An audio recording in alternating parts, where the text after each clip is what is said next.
Крестовые походы в Святую Землю, начавшиеся в конце XI века, стали настоящим клондайком для многих европейских рыцарей. Выиграли от них в первую очередь младшие сыновья знатных родов. В то время наследственная практика предусматривала передачу наследства старшим сыновьям. Младшие же не получали ничего. Они изначально обрекались на нищету и должны были с нуля добывать себе богатство, имя и славу. Эту явную несправедливость устранили крестовые походы. Они предоставили обделенным наследством людям неограниченные возможности. Прибывшие в Палестину рыцари поначалу имели лишь мечи и ржавые кольчуги. Но за несколько лет стремительно богатели, становились владельцами земель и замков. Ярким представителем таких людей, начавших с нуля и достигнувших всего, является французский рыцарь Рено де Шатильон. Рено родился в графстве Шампань в семье небогатого дворянина. Он был младшим сыном и по закону не имел права на наследство. Поэтому, недолго думая, Рено стал участником Второго крестового похода в 1147 году, надеясь таким образом прославиться и обогатиться. Будучи рьяным ненавистником мусульман и иудеев, де Шатильон проявил себя отважным и жестоким воином. Поэтому остался служить в качестве наемника в Иерусалимском королевстве, а в 1153 году женился на антиохийской княгине Констанции, став правителем Антиохии. Так как Констанция была вассалом византийского императора Мануила Комнина, то и Рено поначалу сражался за его интересы. Участвовал в войне против Киликийской Армении. Затем, наоборот, с армянским царем Фором пошел против Византии и разграбил остров Кипр в 1155 году. Иерусалимский король Балдуин IV не хотел конфронтации с Мануилом Комниным, поэтому тоже участвовал в укрощении строптивого князя.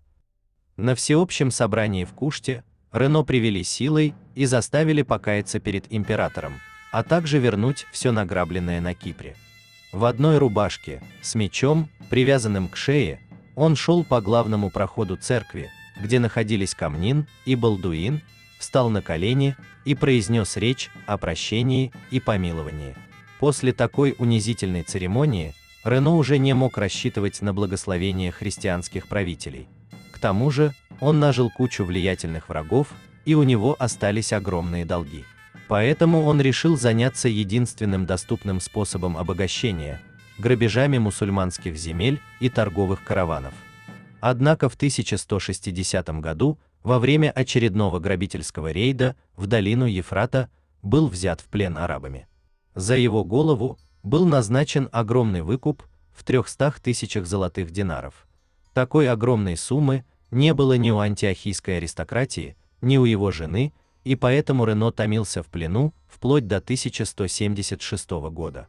За эти долгие 16 лет заключения Рено выучил арабский язык, изучил традиции и обычаи, прочитал Коран. Однако, несмотря на попытки мусульман, ислам так и не принял. Был отпущен на свободу в 1176 году. К этому времени Констанция умерла, и Рено потерял право на Антиохию. Однако вскоре женился на Стефании де Милии, наследнице Трансиордании, и получил от иерусалимского короля Балдуина IV город Хеврон, став тем самым богатейшим сеньором на Святой Земле.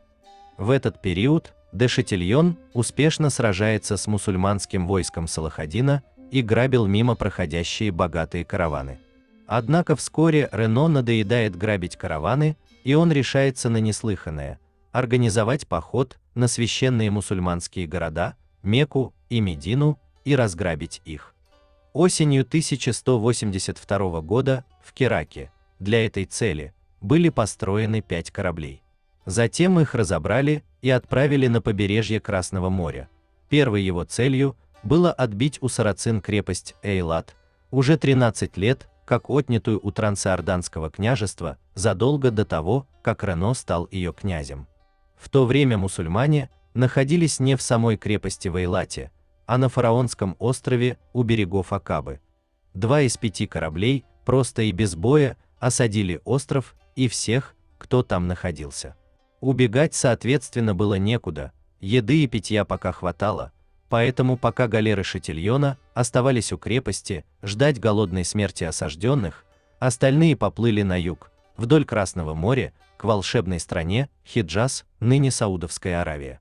Конечно же, невозможно было вот так просто плыть без попутного грабежа и разбоя местных кораблей с паломниками на борту.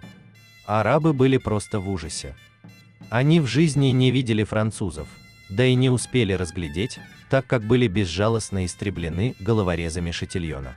4 месяца Рено пиратствовал по Красному морю, собирая необходимую информацию о проходах к Медине и Мекке и обогащая свои трюма золотом, благовониями, шелком и пряностями.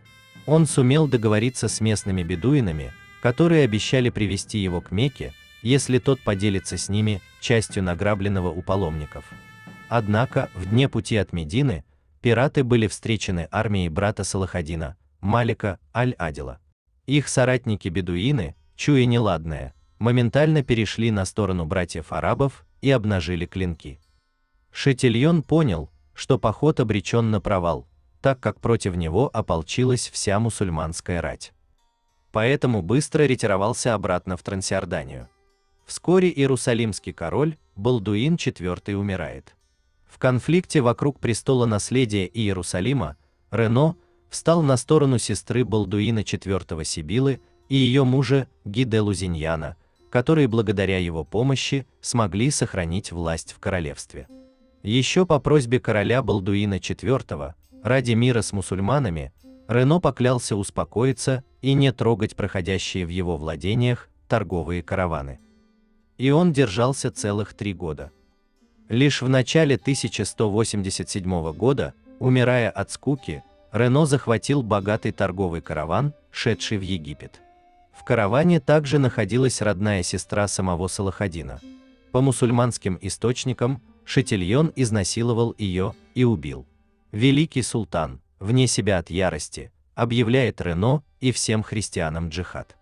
В это же время Рено опять совершает пеший бросок в сторону Мекки и Медины, по пути сжигает города Табук и Тайму, грабя и убивая всех подряд.